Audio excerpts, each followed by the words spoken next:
One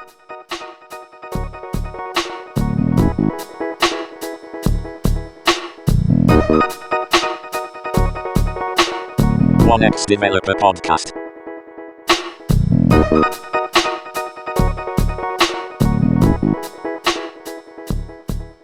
Ones and X's and twos and Y's. Twos. 2Y, 3Z. I don't know what we're doing here. This is the One X Developer Podcast, and I'm Colin. I'm Brendan. And we're going to talk a little bit about,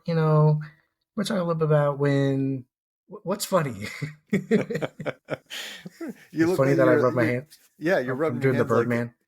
No, I feel like you got an evil genius thing going on here. Okay. You're hatching a plot. Yeah. Today we're talking about when you've got a code base and you're looking at it and you're like, man, this is trash. Not necessarily, but you're like, I don't know what's going on in here. I think we've all been there, right? Oh yeah. I think we all have.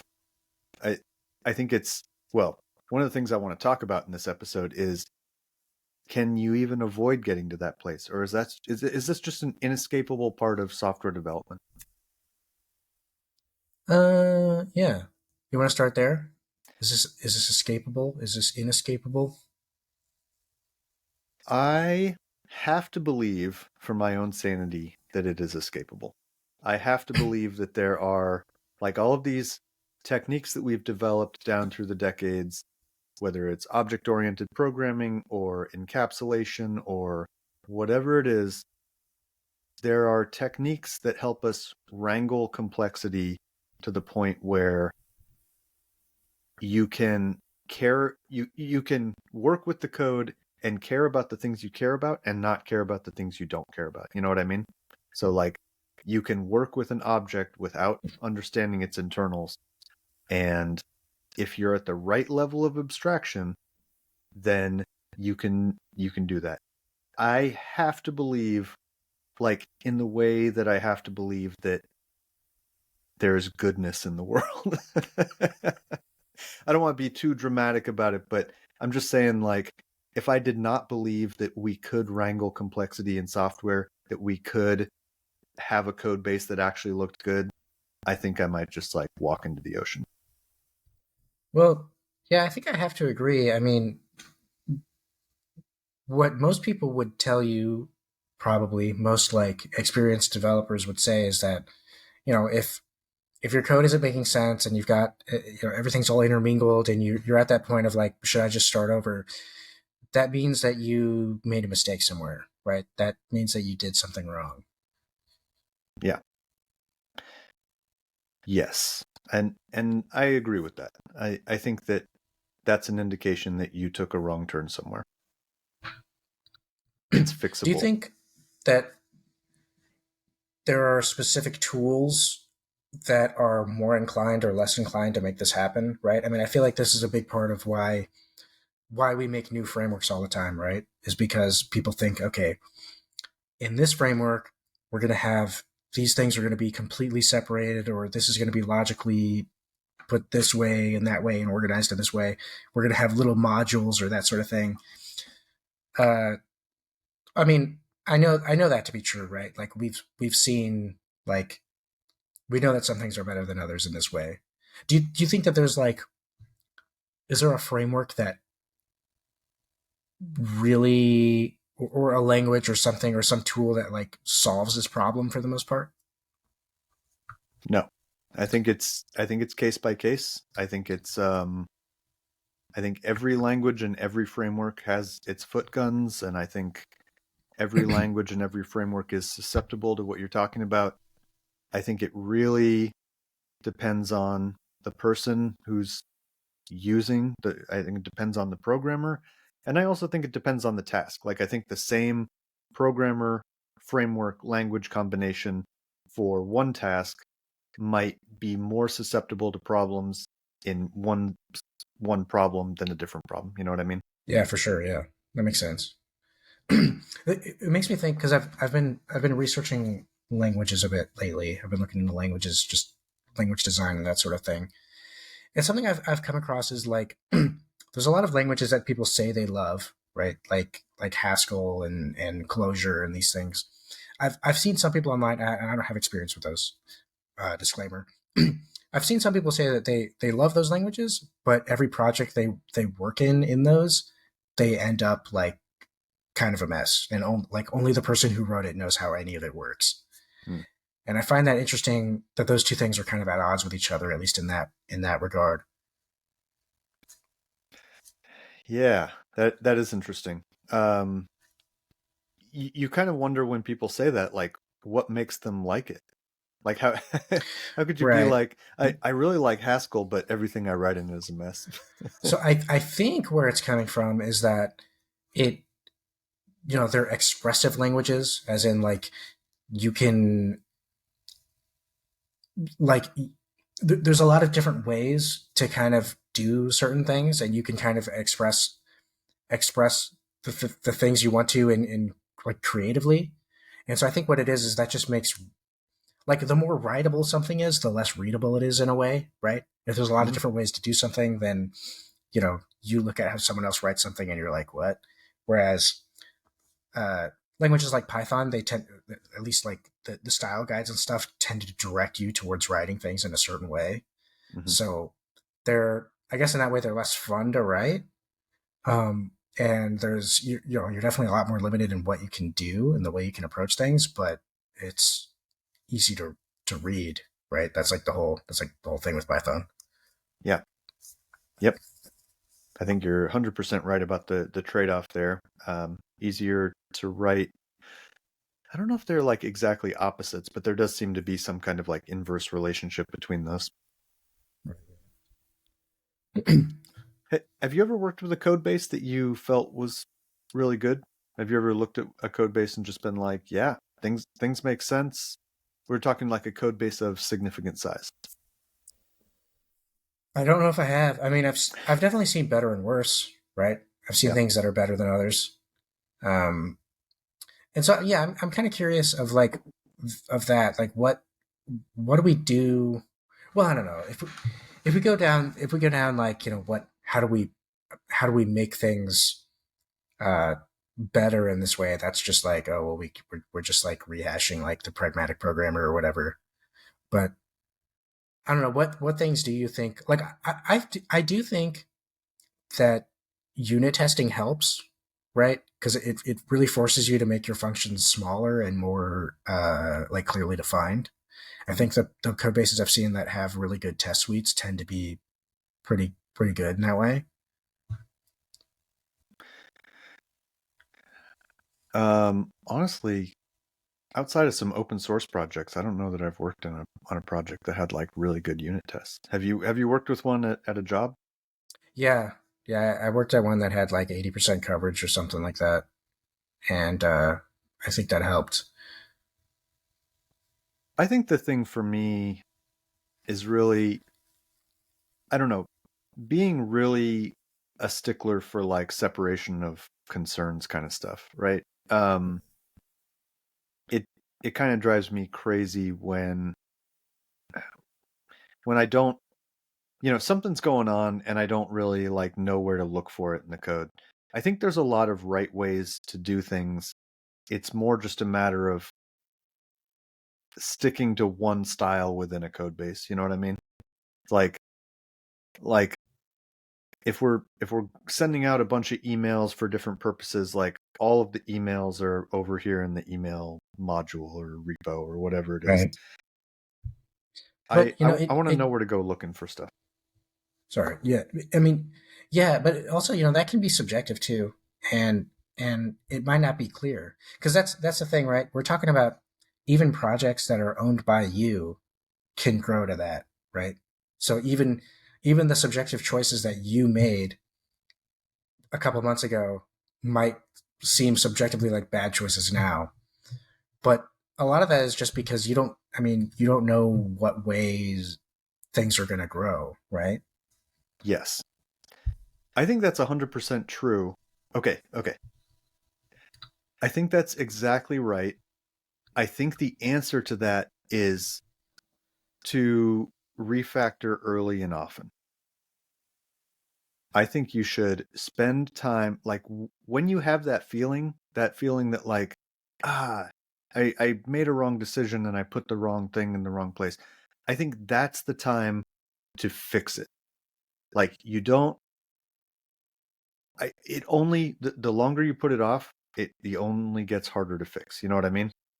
Yeah. And that's when you end up with these like entrenched abstractions that are like, well, we would change it, but there's like we're using that in 5,000 different places in the code base. It's Right. like we're not going to like go in there and fix it for people love to say that there's like no real business purpose to fixing it, that there's no real value in fixing it. But if we're just talking about like how I feel about a code base, that's the answer for me, is to fix those kinds of things immediately when you find them. Yeah, I think you're onto something there because that's the thing in workplaces that business justification is really hard to make, and a lot of the time that decision isn't made by the people who want to do the refactoring. Yeah. So then, yeah, it just becomes worse and worse. And this might seem obvious in retrospect. I've never really thought about this, but like the term technical debt, I've never considered this before. It implies a type of like uh, like interest, right? Like like Hmm. debt has like compounding interest, right? And so it just gets worse and worse. Yeah. Like I guess I've always thought of tech debt as just like a tech deficit, but that's not what it is, right? It's a deficit that's going to continue to get worse, right? Yep. I think that's a good point. I've never really thought about that either, but I think you're right. I think it does. Yeah, it gets your technical debt, even if you just sit there and don't like work on anything directly related to that, you like are working on some other part of the code base over here. I think the longer you leave it there and the more your code base grows, the more interest you're accruing on that debt. Right. Yeah. Um. So you were talking about like this like theoretical size, like in terms of lines of code or something, where this starts to happen.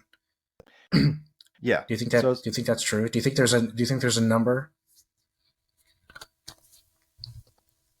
well, so yeah, I'll just say for everyone, I was watching a video from the Primogen and he was talking about um basically under 2,000 lines of code, everything's gravy. Like it's always going to be easy, no matter what like language or what framework or whatever you're using.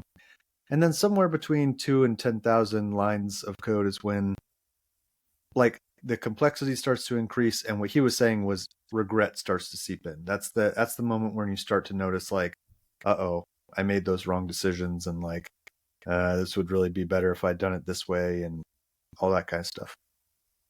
Um, so I'm going to say that between 2 and 10,000 lines of code is a really wide range.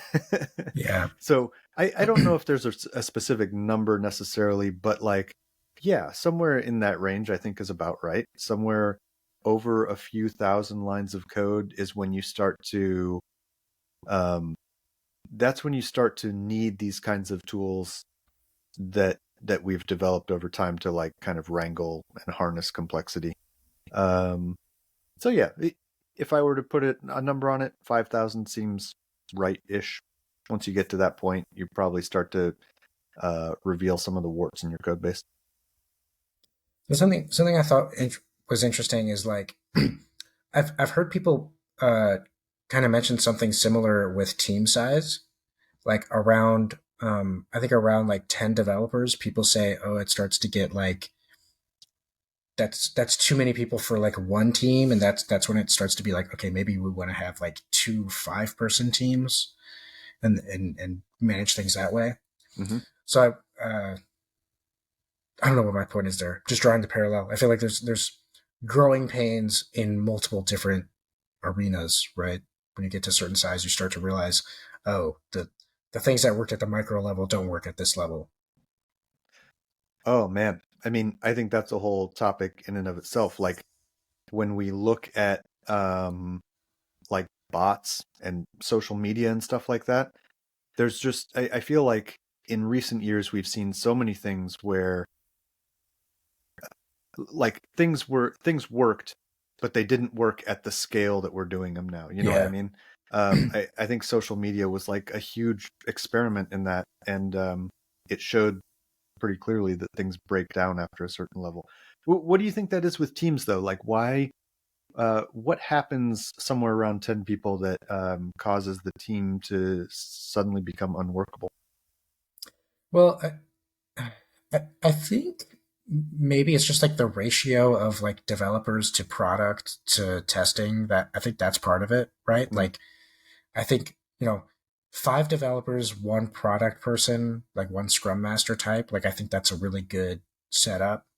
Uh, when you get more than that, it starts to get like when you get up into 10 and more, that's I think maybe that's just too much for one product person to keep focused. yeah.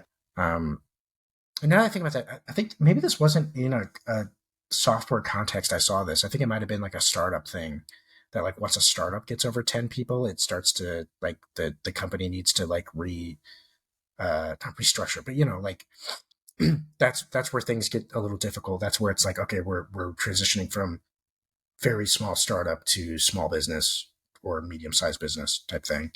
Yeah. Right. Um, and yeah, I don't know what exactly that is, but that's something I read once around that size.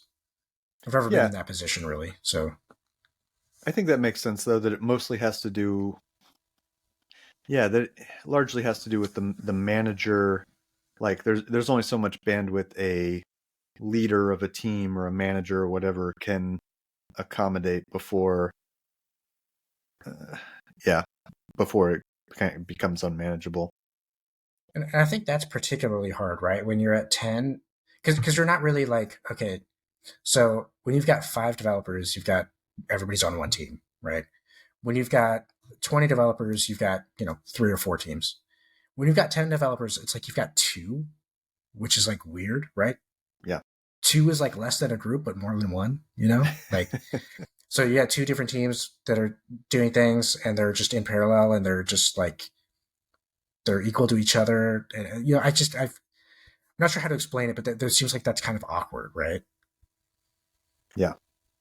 Yeah, I know what you mean with that. Because then you have a leader of each of those two teams, and then is there a separate person that you've got two people reporting to? That seems weird. Or do you have two people that are just like working in parallel together, right? Co-equal, yeah. Yeah, like I think that's what makes it weird. So what do you think? What do you think about lines of code and complexity? Do you think there's a number where it gets so complex that, well, we haven't even really defined what's happening at that number, right? We've just kind of said that below that number, you don't really need to think too much about your language and your framework and stuff like that. Like anything will do. It's only when you get above some threshold of complexity that now you have to kind of like make decisions about how to harness that complexity. Do you think there's a number? Well, so I think I've regretted things at less than 2,000, Sure. but like it wasn't a big deal to fix it. I guess is what it is, right? At less than 2,000, it's like, yeah, just refactor it, just change it. Yeah. And yeah, so I'm trying to think like, is there a point where it's like, okay, now refactoring it is a bigger thing that makes me rethink this and then this, and there's like cascading effects. I if I think about it in that way, it's not really the lines of code. It's more. I mean, it depends on like what it is. It depends on how bad my choices were, right? Like, it Yeah. depends on what it is that I wish I did differently, and in what ways, right? So I guess that's kind of the 2,000 and 10,000 lines. That is a broad range, but it kind of depends on what's going on, right? Yeah. Let's say this. Do you think, apart from business considerations, so let's say there's nobody at the company who's telling you, um, we're not going to refactor because there's no business case for it. It's not adding any value to the company, whatever. This is just like your personal product, your personal project. It's got 10,000 lines of code and you realize you wish you had done something differently, is there a reason apart from those business considerations to not refactor at that point? That's a good question. I mean, I feel like there is a little bit of resistance to internally to just because like you just don't want to, right? You want to make the new thing, you want to add more stuff. There's an argument to be made that if something works, it works, you know. Yes. And like I hate to say it, but like that, I think that's a legitimate argument to be made, depending on the situation. I run into that quite a lot at work, to be honest, where I feel like the right thing to do is to like, oh, we need to like revisit this and rethink this thing. And someone will be like, no, it's working. It's worked for a decade. We don't need Yeah, to rethink that. And honestly, they're, from a business point of view, they're usually right. yeah, um, yeah. Other than that, though, I don't think there is much reason. Well, I mean, I guess anytime you're refactoring, there's a potential to like break everything. So there's that. There's a potential that you are going to want to refactor again a month later. Yeah. Well, I think I think that's what we have to be aware of as programmers. I don't know exactly what it is in the programmer mindset or whatever, but like we love to refactor.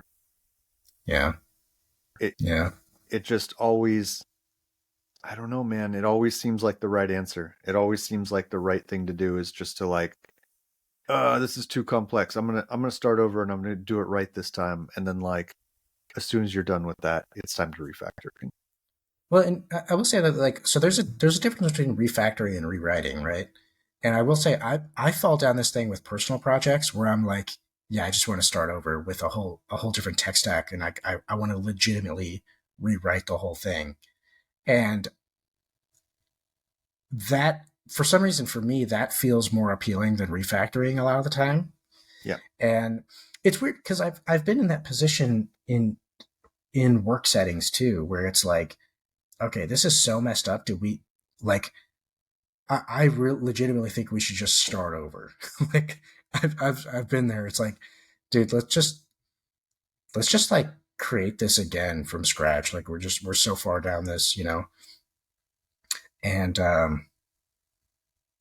honestly, when you're in that situation, I don't know what to do. I mean, you really can't restart like, or I've never been in a position where we really could just restart the whole thing. But I mean, while you're talking about, I mean, you mentioned the Primeagen. I saw another video he had where he was talking about um, just writing everything twice. I'm probably gonna mess this up, but he had this idea that like anything that you write, like you should just anything you want to make, you should just make it twice. Just make it once where it's just like exploratory, and then make it again right. Because that Oh, first time you're just gonna make a bunch of mistakes and assumptions, and you're gonna see where the pitfalls are, and then the second time you're gonna like avoid those at least. And it is something I have seen in other places. Like I've seen people online say, or I've seen people argue that a lot of people will tell you, oh, this new framework is perfect because we rewrote everything in that and it was better. But there's also this aspect that anytime you rewrite something, it's going to be better because you know more about the problem and what not to do. And so I think that's an interesting idea. Just everything you do, just write it, just do a rough draft and then throw it away and then just do it again. that's a really good idea. I love that a lot. Um, yeah, I think it's probably hard to like do that in practice. Just I don't know. It just seems It's time hard to consuming. sell. It's a hard sell. Yeah. but but I love the idea of like an exploratory prototype or whatever. Like we're just we're just going to prototype this out. We're going to um, kind of explore the problem space a bit, and then we'll code our solution. I think some of my projects that have gone better, I did do that. Maybe I didn't do them intentionally that way, but like, I started out with some type of solution, and then part of the way through it, I realized like, oh yeah, this isn't going to work, or it would be way better if I had done something like this, and then I start over, and then it's a lot better. Yeah, I think I've done that too. I think when that usually happens for me, I feel like the process for me usually there is I'm trying to get to some result that seems pretty complicated.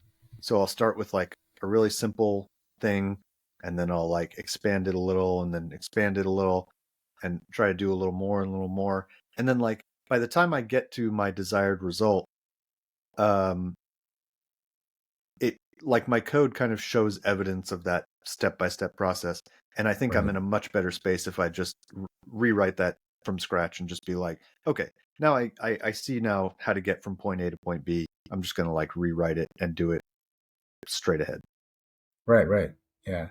I saw this thing. There's like a tweet I saw a while ago where somebody was saying that there's kind of like two different types of developers. There's like developers who plan things out, right? And then they like write it all in one go, right? Like they write a whole bunch of code, and then they compile it, and there's like a few things they tweak and they fix it.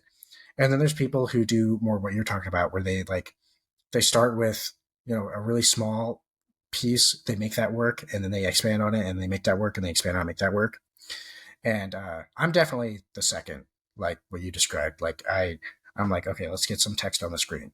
Okay, now let's make it persist in a database. Okay, now let's see if we can change it reliably. Okay, now let's change it. That's the way I work on things. Yeah. And the point of the post, really, he was talking about Rust, and he was saying that people who like Rust tend to be people who write the whole thing and get really close to the final solution in one go. Uh, and the people who hate Rust tend to be the people who want to iterate little small bits, right? Part of that is being obviously the compile times in Rust being long, right? Because if you want to iterate these small things and kind of work outward from that way, then those compile times will annoy you more than if you make the whole thing, compile, oh, fix it, done. Yeah. Um, and also, Rust makes it easier to write things correctly the first time, or like that's the selling point. Is if you're paying attention to the model checker and you understand how it works, like then you should be able to be mostly correct in that first go, and so there's less need to kind of iterate those small iterations. Um, I forgot how I ended up on this tangent, but like that's something honestly that could be a whole topic for another video. Honestly, Yeah, that's interesting. I've never heard of those two types of programmers, but that's a really interesting way to think about it. I would have real trouble wrapping my head around being the first kind, to be honest. yeah, I don't think I've met one. Honestly, I don't think I know anyone No. who. I mean, I've definitely seen people who are more that way than me. People who write a lot more, and I've been like pair programming before, where someone will say like, "Wait, why are you doing that? That's not right." And I'm like, "Yeah, I'm just trying to do the bare minimum thing right now. I'm just trying to make something that works first and see what happens." Yeah. But Well, I think that's maybe the more of the difference is like I think it's probably pretty rare to see someone who's able to do it all in one go, but the size of those steps, like the size of right, where you feel comfortable um, going with your next iteration of things, I think a really good programmer can make much bigger leaps and like get there in less iterations. yeah, makes sense. Yeah, so the connection was the first type of developer, the guy who makes a whole bunch of stuff all at once. I guess he would have less of those kind of code smells later on that you were talking about, of like you see where, oh yeah, earlier I made this assumption because I didn't know it was going to become this, right? Mm-hmm. If you're doing it piecemeal, you start to see like there's going to be more refactoring involved, obviously. Yeah. Okay. So refactor versus rewrite. What what are your criteria there? What you come across some code, when is code just totally unsalvageable? When is it time for a total rewrite? I mean, my gut feeling is it's got to be pretty rare, right? Especially if it's anything really big, right? Because I mean, that's a big ask Yeah. to start over, you know. Um, but I've definitely been there where I felt like that was the thing to do. I remember a Joel on Software post from years and years ago, so I'm probably quoting incorrectly, but his feeling was that you really shouldn't ever rewrite things because there's no logical reason to assume that you're going to rewrite it better. There's no reason to assume that you're going to do it better this time around. I don't think I agree with that. I think there's some reason to think that you might do it better this time around. I feel like just from like from first principles, like I think it is logical to think that I am smarter than I was before, Yeah. right? So I would say yeah, but and I mentioned this a little bit earlier. There is no reason to think that the smarter me in the future isn't going to be even smarter. Like, you know what I mean? Like there's no reason to think that I'm not going to end up refactoring again and again and again forever, right? Okay. Yeah, right. Like there could be another like revelation right around the corner that just like throws everything that you were about to do out the window. Yeah. This is when you're working on projects that are like really big and really old and have had a lot of people work on them. You know, not something that you know all of it already. So I think if I'm remembering right from his post, that was kind of his point was like the reason that this code is so complex, has gotten so complex over the years, is because there are business cases for all of these weird little edge cases where like somebody couldn't export to Excel 97 format or whatever. And, now there's like 3 lines of code in there that, you know, are are complicating the function. And there's like dozens and dozens of these cases that have been like these small fixes over time. And I think what he was saying basically was like, you're never going to get rid of that stuff. Like you're never going to, first of all, you're never going to be able to imagine that stuff from the outset. But also, if you get rid of that stuff, all those same things are just going to creep back in, right? Yeah, I mean, I understand where he's coming from, but like, well, okay, so I mean, just because like there were business reasons for those things doesn't mean that the solutions that were made for them are good, Yeah, right? that's a good point. And that's really what we're talking about here, right? Like, is the solution good, and how do we make a better one, or is it worth making a better one? I guess is what we're talking about. Yeah, and I think for a lot of those things like that, what I would like to see is something, I don't know, something kind of carved off into its own thing that like I should be able to understand the export function as a whole, the export class as a whole. If I really need to dive into like some weird export thing that somebody added for some reason for one user, hopefully that's carved off into its own place that I can dive into it if I need to. But it doesn't interfere with me, like it doesn't interfere with my day-to-day understanding of the code base, I guess is Right. what I'm trying Right. to get at. I think if you do that well, then when you do have those little one-off things, they will be not catastrophic to do. Right. That's the idea. Like that technical debt grows from making all those little modifications or these little one-off edge cases and whatever. But it's really only a problem when your code wasn't structured in an easily maintainable way to begin with, right? Yeah. Like Yeah. I'm making that sound like way oversimplified, right? I realize that because, like we said, we've never seen a project where this didn't happen, but like it like the fact that those things happened doesn't mean that like that's not really what the refactor is about, right? The refactor is about like we don't like the way that we've had to implement things and now it's becoming more difficult to reason about and maintain. And so we want to go back and make it more easy to reason about and maintain. And that doesn't really have anything to do with like how many modifications had to be made over time. I mean, I guess it does, but I don't know. Am I making sense? No, say that again. Cool.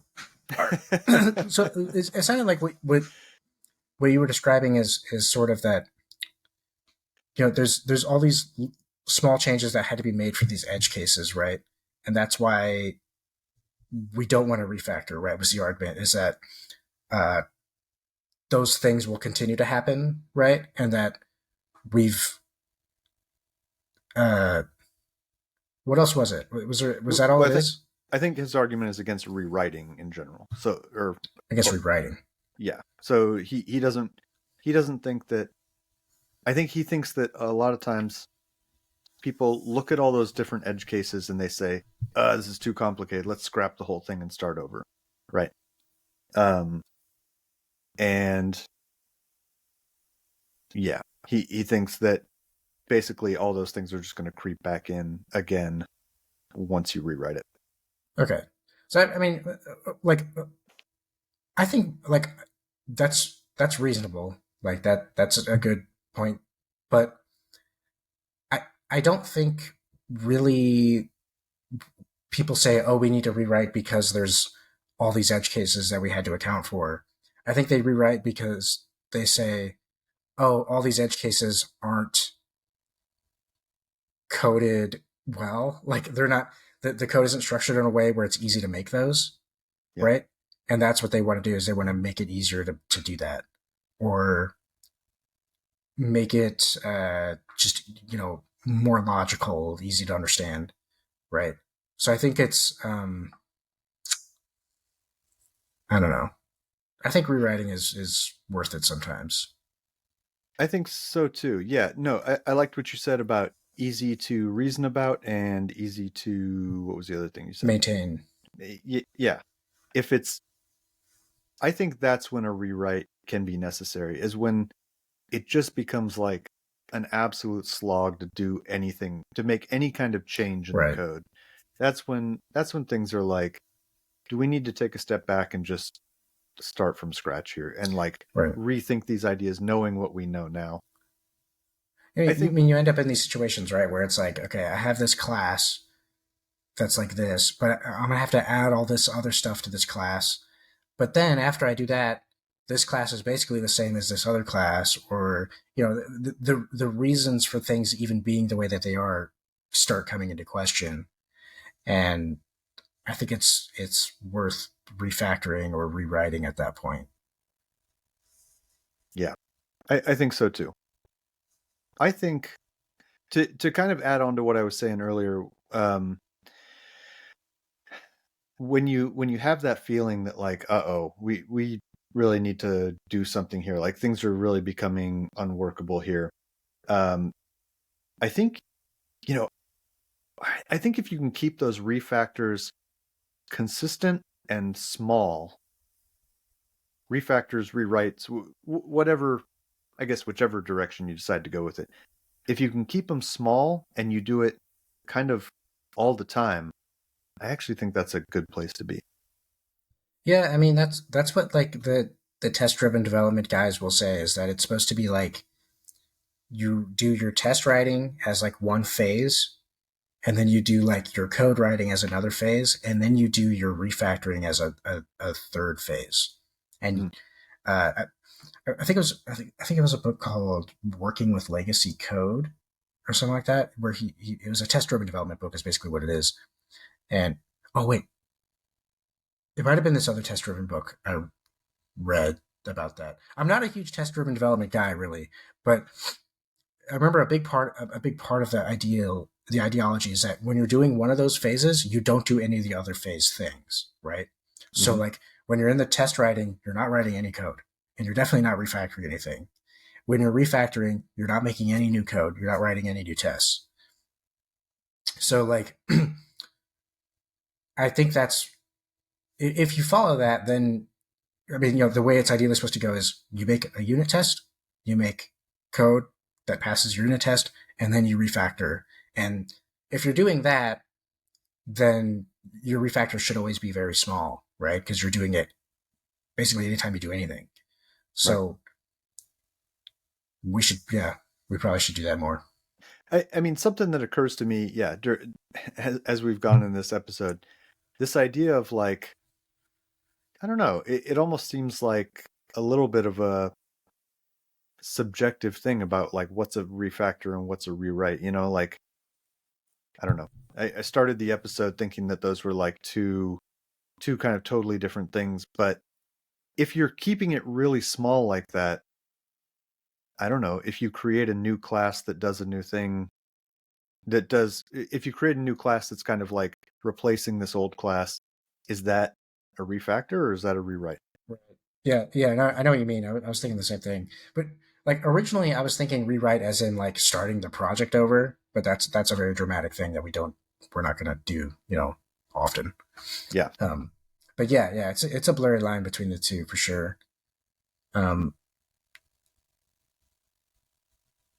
Yeah, rewrite feels bigger than refactor, but it does. It's a little bit of a blurry line.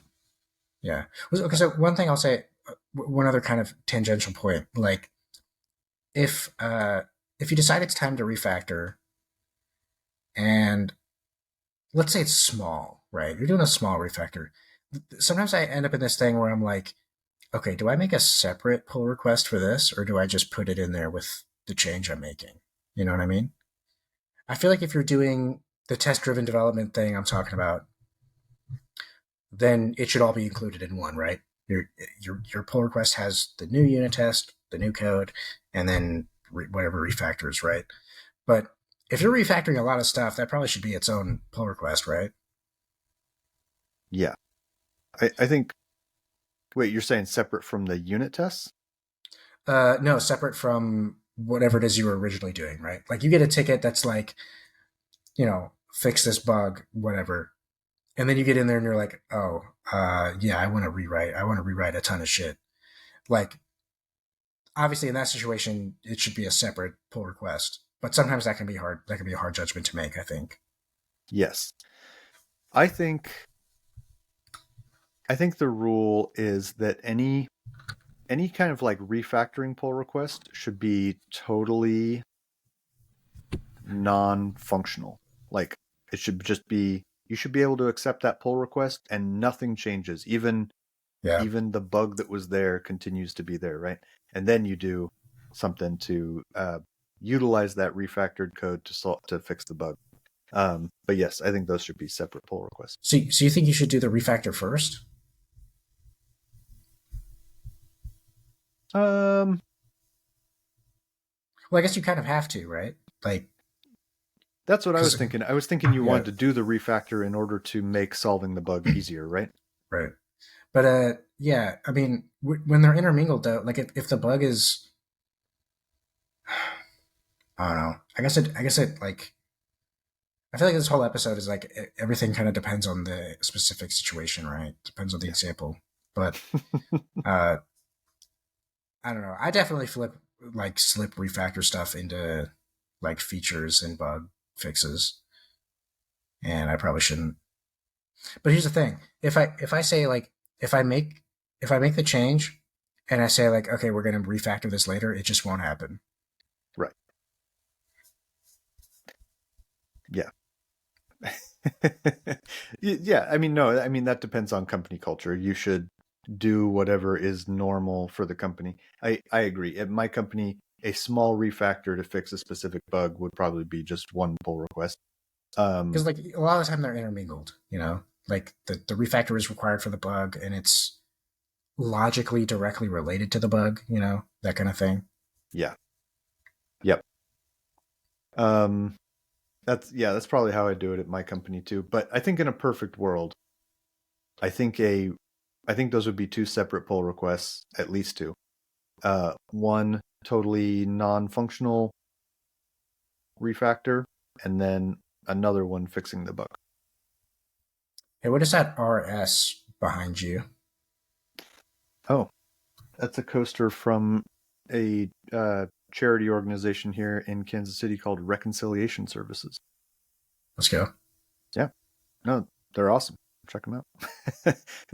Not sponsoring the podcast, but they have this cool program where they help people get IDs, people that don't have IDs. They'll like call. Sometimes it can be like a real pain to dig up all the documents you need to get an ID.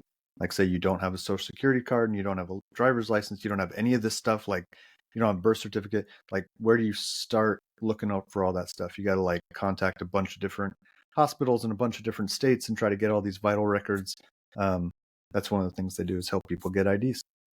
Is there a way if you were like an alien who fell from like another planet, but you're like a fully formed human and you're effectively human DNA wise and stuff?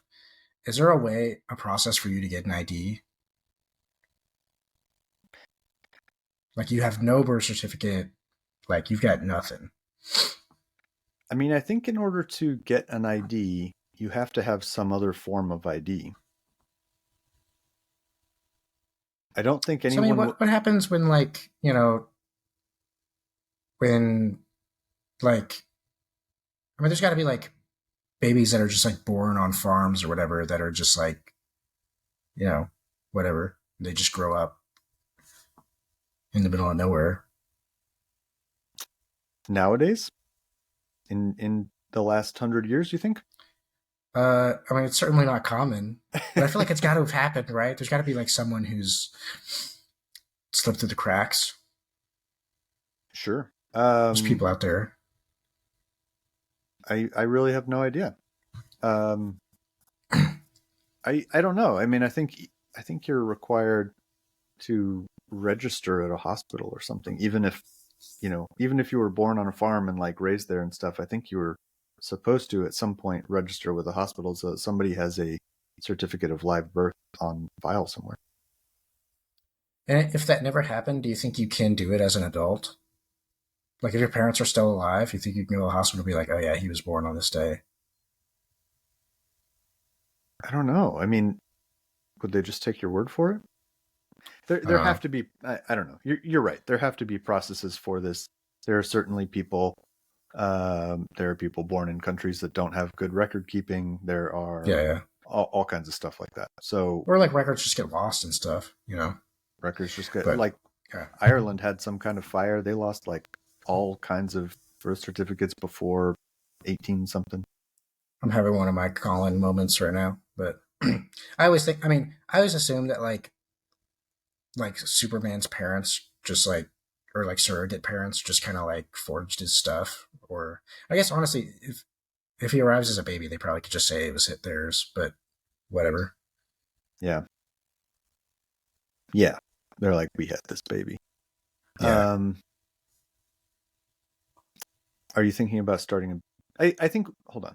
I think we need a new segment on this podcast where it's Colin's business idea. I think every week you come up with a business idea and tell us about it.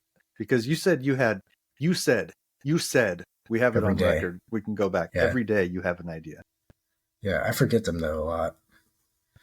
Start writing them down, and then that's going to become a segment.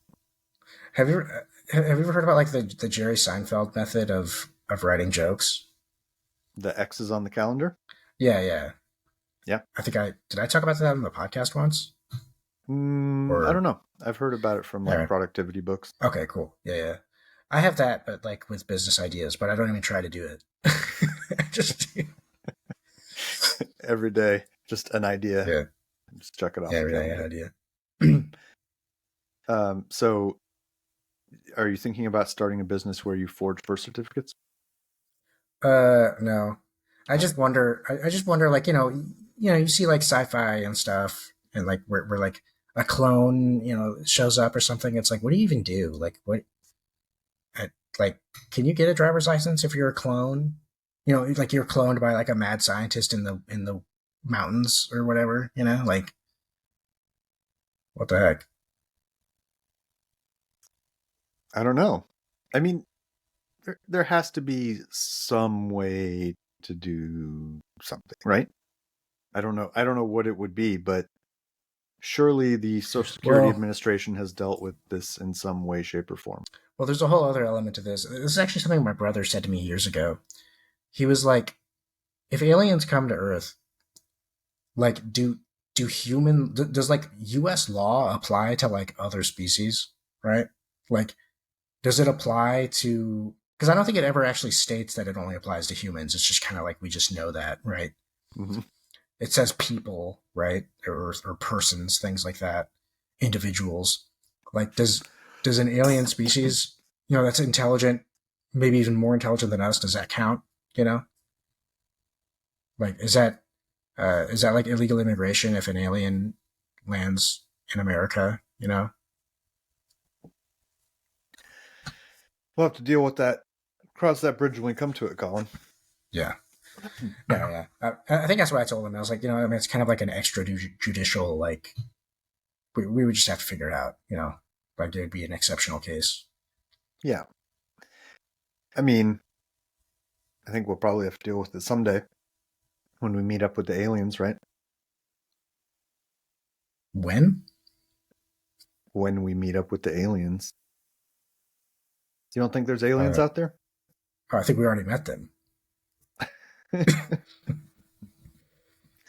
um, where When we are meet they? up with them again?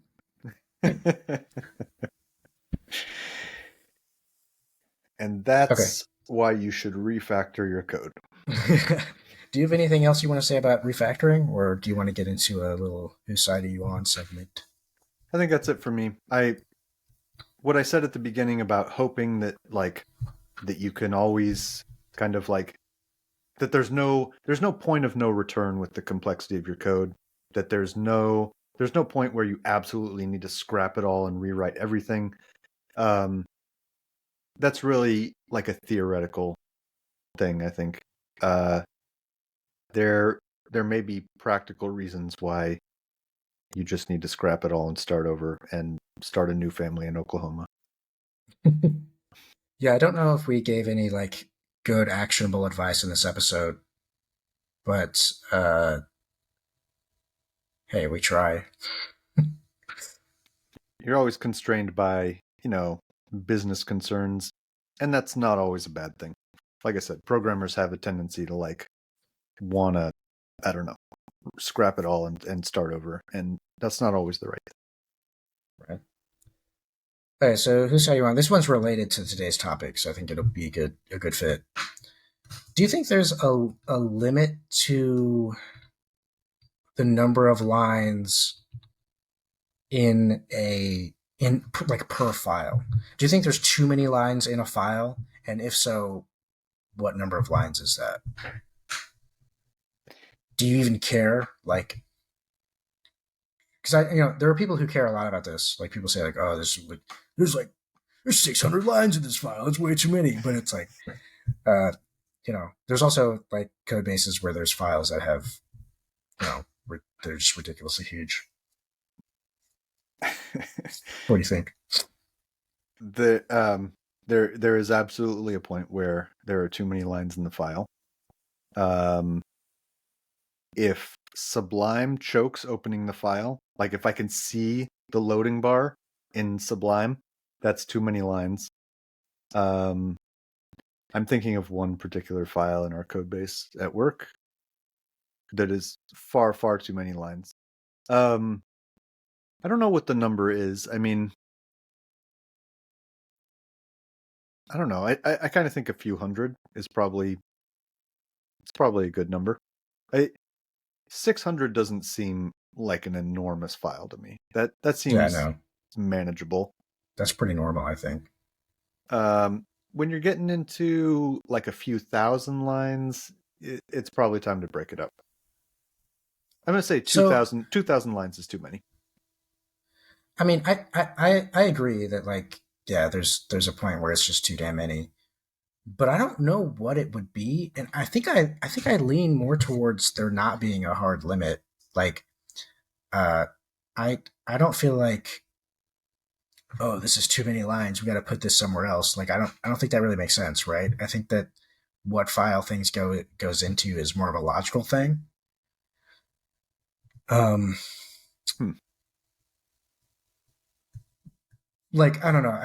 I've seen developers say that, right? They're like, there's too many lines in this file, and it's like, says who? Well, no. And I don't know. I feel like I kind of like having a lot of stuff in a file. I feel like I'm getting like really spicy with it today. Like, I mean, You I'd like rather having scroll, enormous files? not enormous, but I think generally I'd rather search in the file I have open rather than open another one. Depends on what it is, but I don't know. I think it should primarily be led by the logic, right? Like, does it make sense for this to go in this file or not? And then obviously it could become, the logical idea of this file is too broad, and we need Right. to like split it up. Like that makes sense. Um, and then I guess obviously, yeah, you can always just make a directory, and then just each class or function in that file becomes its own file. Yeah. So yeah, it's really not a big deal to split things up into other files. But I feel like I'm pretty liberal with this. I think we can have a lot of lines in a file. I would agree. I think a couple thousand is like, okay, this is a lot. You know, let's think about what's going on here. And yeah, obviously, if it's like a performance issue to open it, like yeah, that's too many. That's way too many. Um, what's the I don't know. Okay, so the thing about searching within the file, here's what I find. I find that once a file grows to a certain size, searching within the file becomes a problem. Like, assuming that this module, this file is uh based around some concept, some logical idea, I feel like the same kind of short-term variables and stuff like that are going to crop up a lot. I find it hard Oh, to like okay. search for, I don't know. I'm trying to think of a good general example here, but like you're going to end up using the same variables a lot in a But yeah, I file. mean, there could be like, I mean, this is a bad name in general, really, but like results, right? You search results, you search return results, and there's like 50 of those. Yeah. Exactly. Yeah.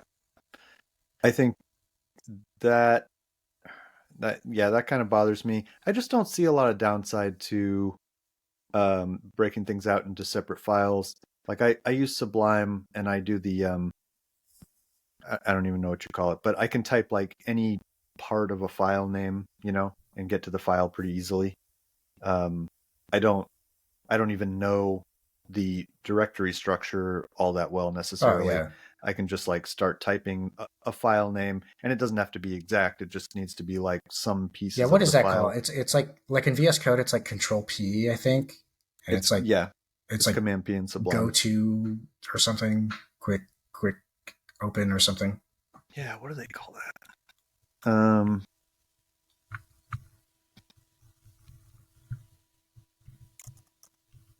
Yeah, it's Command P in Sublime too. It doesn't. I don't even know what it's called. It just pops up a box that you start typing in. So, Uh, but the cool thing about Sublime, I don't know about VS Code, but you can combine any part of a file name, a line number, a function name. You can do that like all in one kind of search box, which I think is really cool. so the in Vim, the telescope command is called find files. Yeah, I guess find that's kind of a files. different thing anyway, because that's actually searching the file names rather than like it's functional. I don't know. I don't know. Yeah, Whatever. this is searching file names also. It's Yeah. just Okay.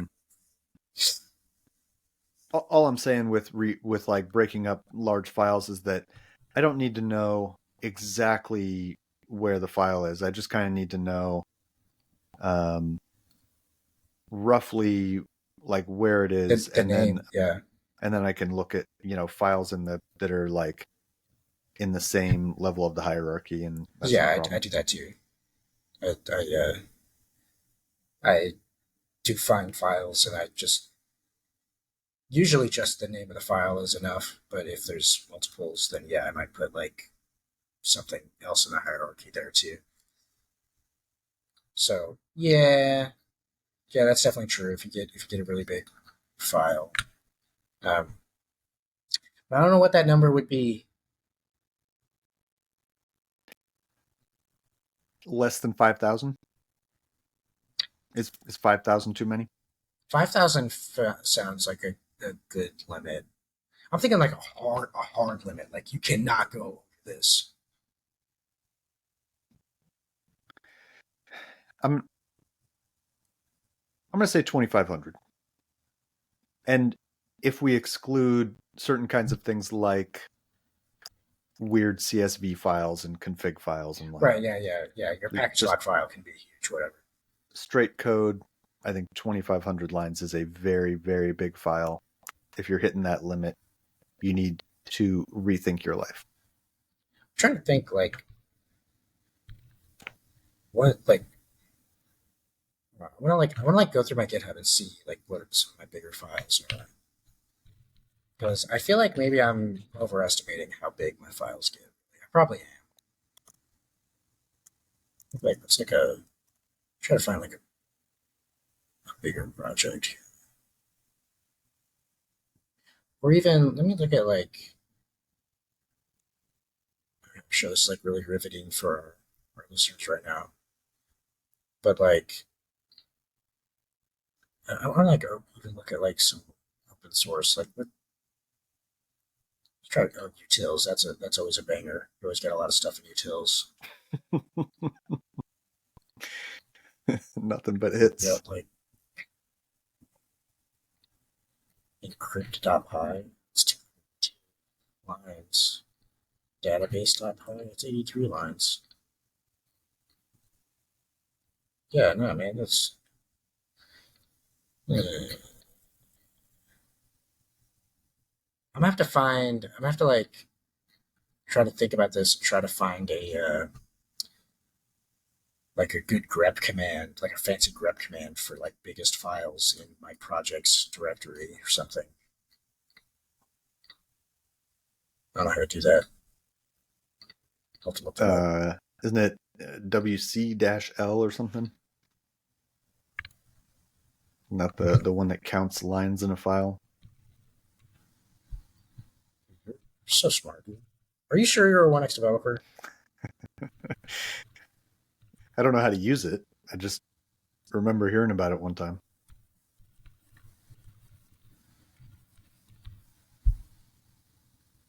Uh, it's taking a while. I'll report back. This is a pretty big directory. So Uh, are you counting the lines in each individual file, or is it counting everything? I don't know. I just whatever WC-L does. Some rando on the internet tells you to run some command on the command line. You just run it, Colin. Yeah, dude. What? Delete system 32. Okay. Anyway, yeah, you're right. There's a limit. There's a limit. I mean, this is kind of one of those things, though. Like modern editors, I do feel like a little bit of breaking up files. Some of it's logical. Some of it, I do think we should think about it logically and like make sense about that. But I do think it's one of those things kind of like columns or tabs versus spaces that's like much more easily solved in modern editors. Right. Yeah. I think that there was a time when loading a 10,000 line file was just not doable. Well, and there probably also was a time where switching files was uh, you had to like know in your file structure more like where things were. True. Yep. I think a lot of I don't know when did it like text editors start having tabs?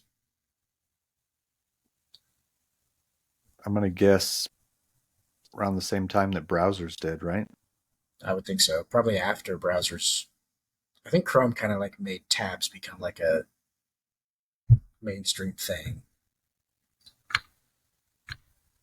I've been using Sublime since like 2012 or something like that, and it's always had tabs. Right. I mean, Vim had like buffers, like Emacs had buffers, so a little bit more requires a little bit more finesse than tabs, but still, you could, if you know what you're doing, pretty easily switch between windows or like files. Yeah. This is still running, dude. I don't know what the stars can get that.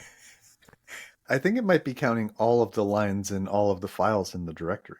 Probably because that was taking a long time. Or wait, did you give it an input? Maybe it was waiting for you to type something. Oh. I think it might have been. Oh, it takes a file though. I can't just pass the directory, so I got to do like, dude, this is just embarrassing. Everyone's going to be judging me and not knowing how to use my terminal.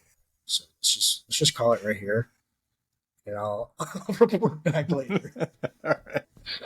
See you guys next time. Yeah. See ya. 1x Developer Podcast.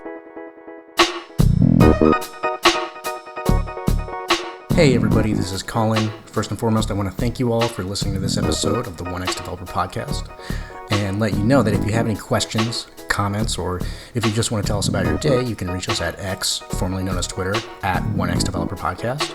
We're also on YouTube at 1x Developer Podcast. You can email us if you're weird at 1xdeveloperpodcast@protonmail.com. And lastly, don't forget to follow, subscribe, all that stuff, so you don't miss any further episodes of the 1x Developer Podcast. Thanks so much. See you next time.